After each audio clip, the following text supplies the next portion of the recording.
The stars outside the cockpit flickered like distant promises, cold in different points of light in the vast emptiness of space.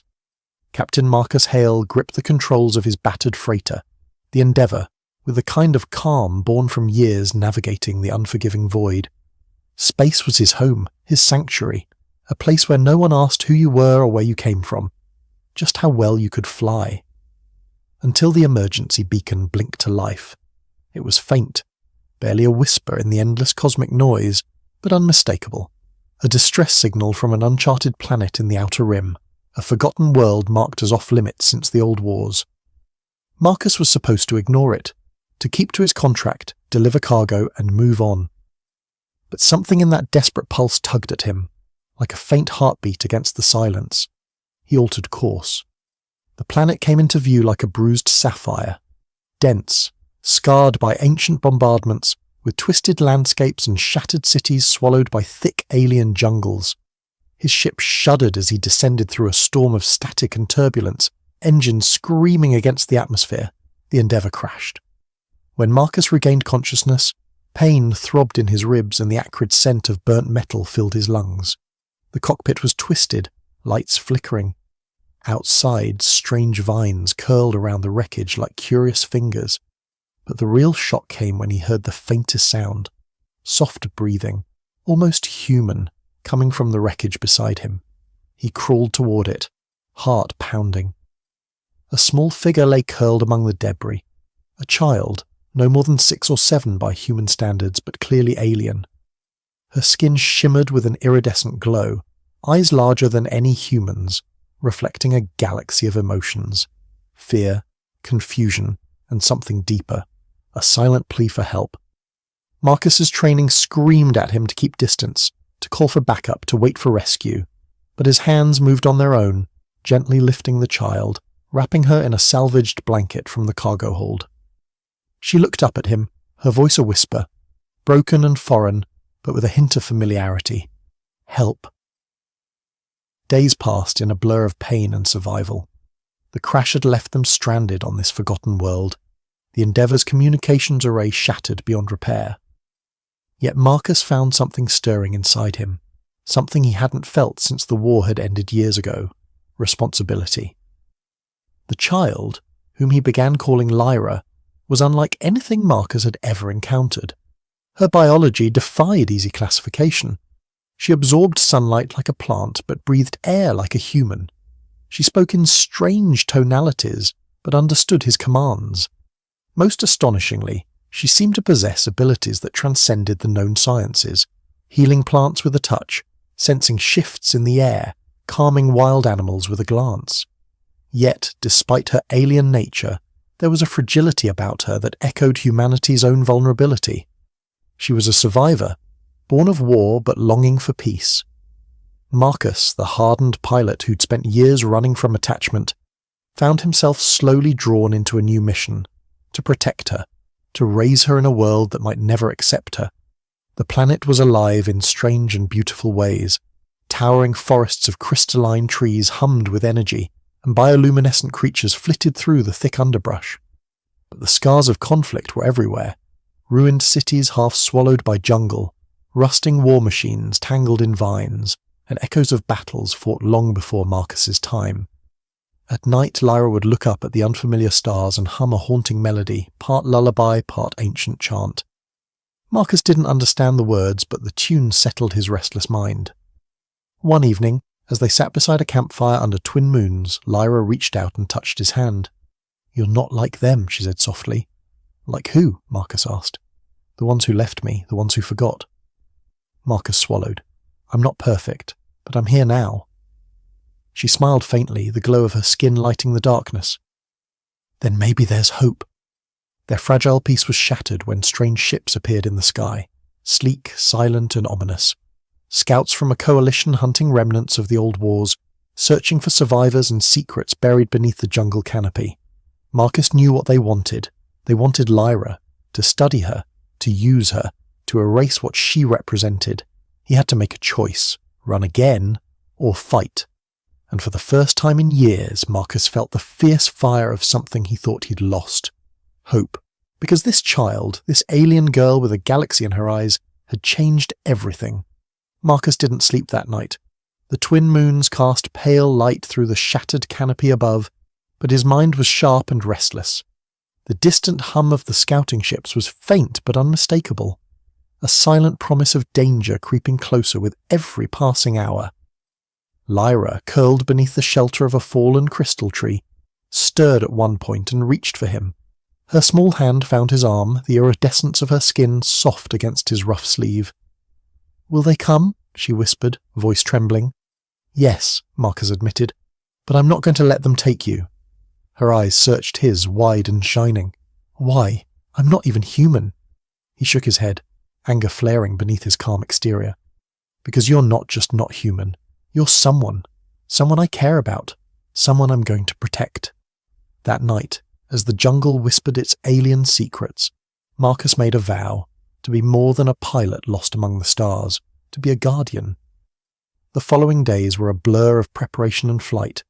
Marcus scavenged what he could from the wreckage of the Endeavour, salvaging weapons and makeshift defences. He studied the patterns of the enemy ships as they circled the planet, analysing their technology and movements with the precision that had kept him alive during countless space skirmishes. Lyra watched him quietly, learning. Though her alien physiology was delicate, her mind was sharp, absorbing knowledge with a hunger that startled Marcus. She began to mimic his tactics, her abilities revealing new ways to defend themselves, subtle manipulations of the environment that twisted the jungle to their advantage.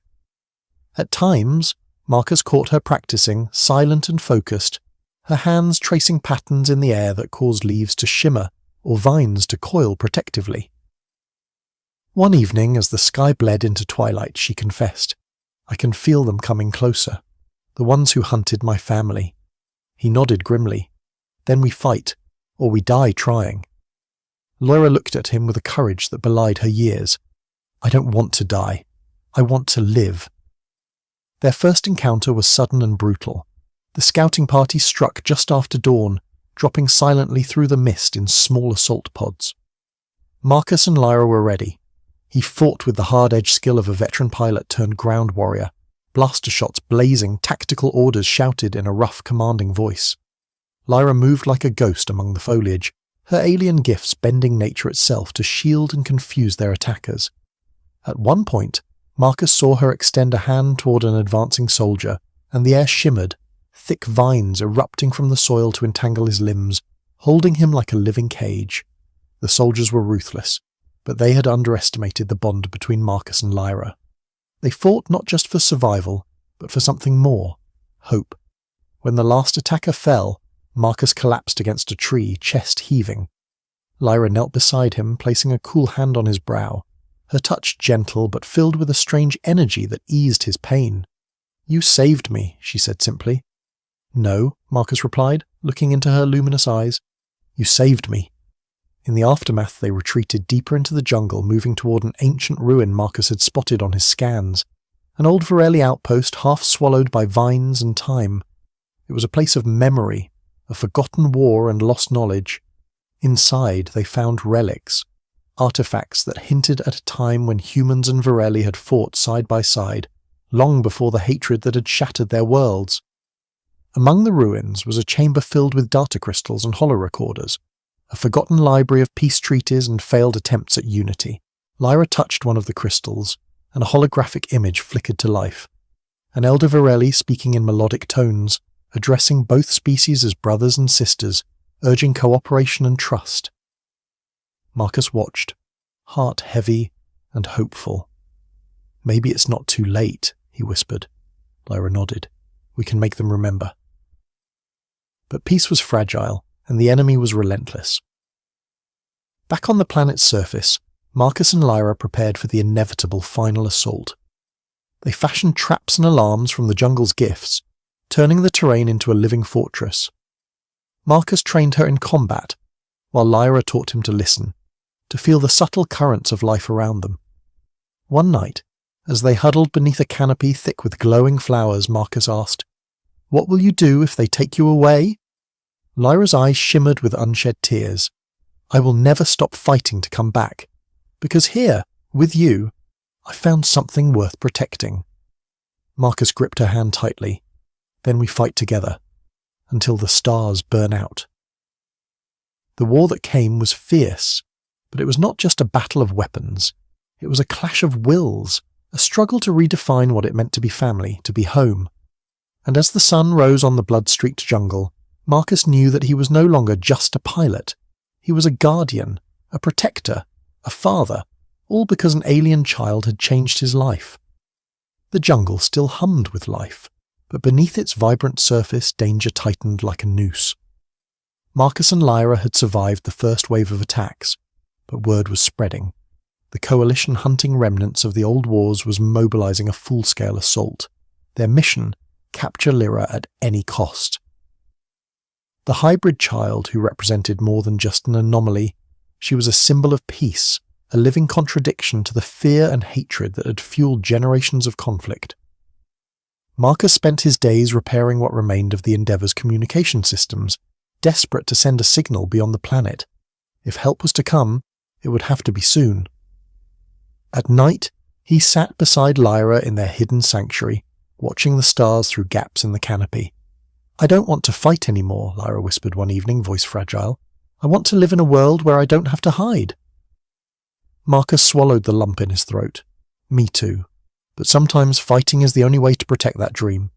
Her gaze met his, unwavering, despite the fear beneath. "Then I'll fight. With you." The jungle was no longer a safe haven.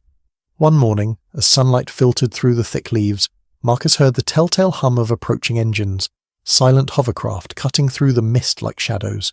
They had found them. "Get ready," Marcus warned, his voice tight with urgency. Lyra's hands glowed faintly, tendrils of bioluminescent energy curling around her fingers as she prepared to summon the jungle's defences. The coalition troops emerged from the undergrowth, heavily armed and methodical, moving like a tide determined to drown all resistance. Marcus fired his blaster, taking down the lead scout, but the numbers were overwhelming. Lyra's power surged. Vines erupted from the soil, twisting and grappling at the soldiers. Leaves shimmered with blinding light, disorienting their senses. Creatures of the jungle, once shy and elusive, rallied to her call, giant insects and birds descending in protective swarms. The battlefield became a blur of motion and sound, Marcus and Lyra fighting side by side, their bond a fierce shield against the storm. But even as they pushed back, the cost became painfully clear. Marcus was hit, blaster fire grazing his side, burning through his jacket and searing his skin. He stumbled, breath ragged but refused to fall. Lyra saw the injury and rushed to his side, her touch glowing with healing energy that soothed the pain and closed the wound. "Don't leave me," Marcus gasped, gripping her hand. "I won't," she vowed. Their eyes locked, two souls intertwined in a fight bigger than either of them. The battle ended with the retreat of the coalition forces, but the victory was bittersweet. Marcus knew this was only the beginning. Lyra's power had drawn attention far beyond the jungle. There were factions within the coalition who saw her not as a threat, but as a weapon to be wielded, an asset to dominate the galaxy. The fragile hope they had built was under siege. In the quiet after the storm, Marcus and Lyra returned to the ruins of the Virelli outpost. Among the relics, they found messages from a past era, warnings etched into crystalline data, pleading for unity and understanding. One message struck Marcus with profound clarity. A human commander's voice echoed through the chamber. "The future is not written in blood, but in the hands of those brave enough to rewrite it." He turned to Lyra. "That's what we have to do, not just survive, but change the story." She nodded, determination burning in her eyes. But as the days passed, the pressure mounted. Lyra's body showed signs of strain. Her abilities, powerful but taxing, drained her life force with each use. Marcus watched helplessly as she weakened, the light in her eyes dimming. "I'm not giving up," she said firmly, sensing his worry. "But we need allies, people who believe peace is possible." Marcus agreed. "We have to reach out beyond this world." He began working feverishly on the Endeavour, modifying the comm system to send a secure message to distant colonies known for their neutrality and compassion, places where hearts might be moved by their story. One night, as Marcus calibrated the transmitter, the jungle erupted with alarm calls. Enemy troops had returned, this time in greater numbers, equipped with new weapons designed to suppress Lyra's powers. They fought desperately, but the odds were stacked against them. In the chaos, Lyra was captured. Marcus was forced to retreat alone, heart-shattering as he watched the hovercraft disappear into the mist with her inside. Now, with Lyra gone and the jungle silent but heavy with loss, Marcus was no longer just a pilot or guardian. He was a man driven by purpose beyond survival, a mission to rescue the child who had changed everything. The silence after Lyra's capture was suffocating. The jungle's vibrant hum had dulled into a hollow echo, as if the world itself mourned the loss of the small alien girl who had brought light to its shadowed depths.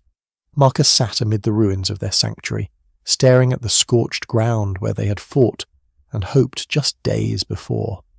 His hands trembled as he clutched the battered communicator, the only link left to the universe beyond this forsaken planet.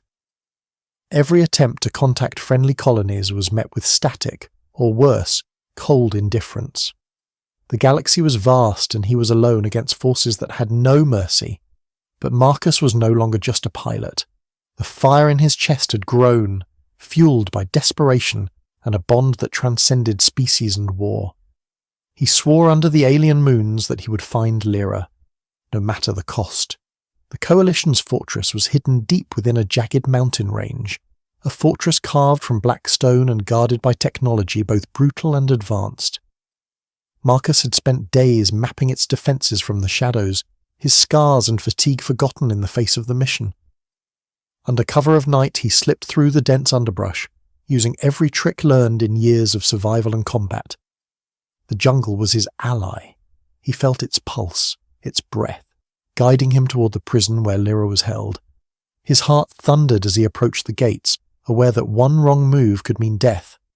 Inside the fortress, Lyra sat confined in a translucent cell that pulsed with an eerie blue light, designed to suppress her powers. She was smaller now, the light in her eyes dimmer but not extinguished.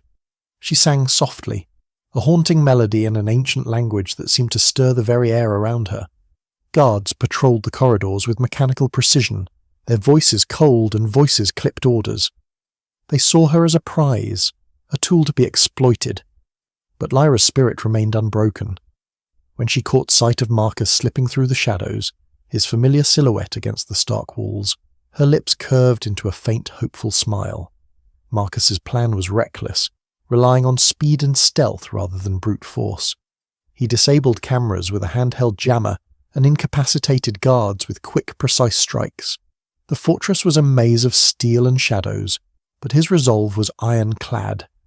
Reaching Lyra's cell, he placed his palm against the glowing barrier. The suppression field hummed, resisting his touch. "Hold on," he whispered. Lyra raised her hand and the light around her flickered weakly.